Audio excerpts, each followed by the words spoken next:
मेरे साथ उपस्थित क्षेत्र की लोकप्रिय विधायक बहन नंदिनी जी, पांडे जी के अनुज और भाई गुड्डू जी, सम्मानीय प्रताप सिंह जी, यहाँ उपस्थित हम सभी के लिए आदर और श्रद्धा के केंद्र आदरणीय राजभान जी, उपस्थित मेरे सभी बुजुर्गजन, सम्मानीय कार्यकर्ता बंधुओं, उपस्थित माता शक्ति।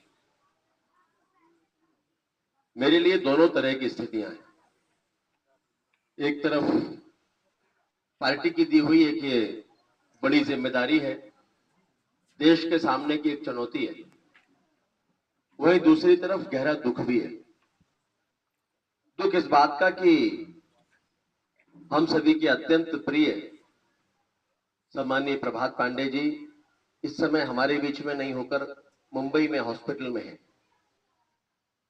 वे जब गए थे जबलपुर में तब भी मुझसे मिलकर गए थे, मुझे फोन किया था, फिर हमारी भेंट हुई, बातचीत हुई। उसके बाद वो मुंबई गए। बहुत सी बातें उनके साथ मुंबई जाने के पहले अनेकों बार अनेक अवसर पर हुई थी।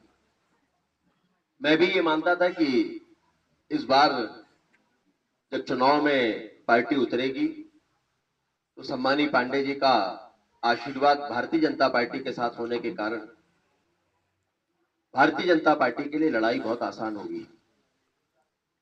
लेकिन आज जो परिस्थिति है उसको मैंने इसीलिए कहा कि मेरे लिए दोनों तरह की स्थितियां हैं। हम ईश्वर से प्रार्थना कर रहे हैं कि बहुत जल्दी वे स्वस्थ होकर लौटें। उनके कंधों पर भी बड़ी जिम्मेदारियां हैं। ये पूरा क्षेत्र, बहुरीवन क्षेत्र, ये सब उन पर निर्भर है। हमारी प्रार्थना है कि जल्दी से जल्दी वे स्वस्थ होकर लौटें और जिस जिंदा दिली के साथ वे हम सबके बीच में रहकर सभी का उत्साह बढ़ाया करते थे, वैसे ही हम सबका उत्साह फिर से बढ़ाएं, सभी को अपना आशीर्वाद दें। और मुझे विश्वास है कि ईश्वर की कृपा से और सभी की दुआओं से वे शीघ्र स्वस्थ होकर वापस लौटेंगे।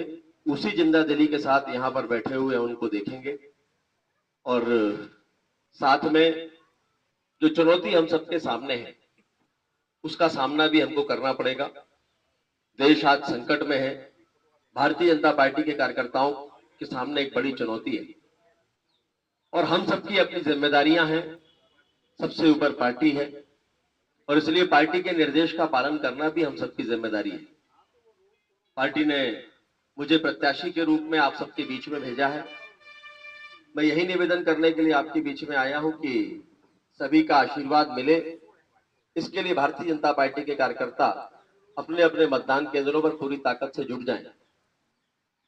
पूरी कोशिश ये हो कि पार्टी ने जो निर्णय लिया है, हमारे शीर्ष नेताओं ने जो निर्णय लिया है कि माननीय नरेंद्र मोदी जी को इस देश का प्रधानमंत्री बनाना है, उसके लिए एक एक संसदीय क्षेत्र की जीत आवश्यक है और इस संसदीय क्षेत्र की जीत के लिए हर मतदान केंद्र पर जीत आवश्यक है और इसलिए प्रत्येक मतदान केंद्र पर भारतीय जनता पार्टी का ध्वज लहराए, ये हम सभी का प्रयास होना चाहिए।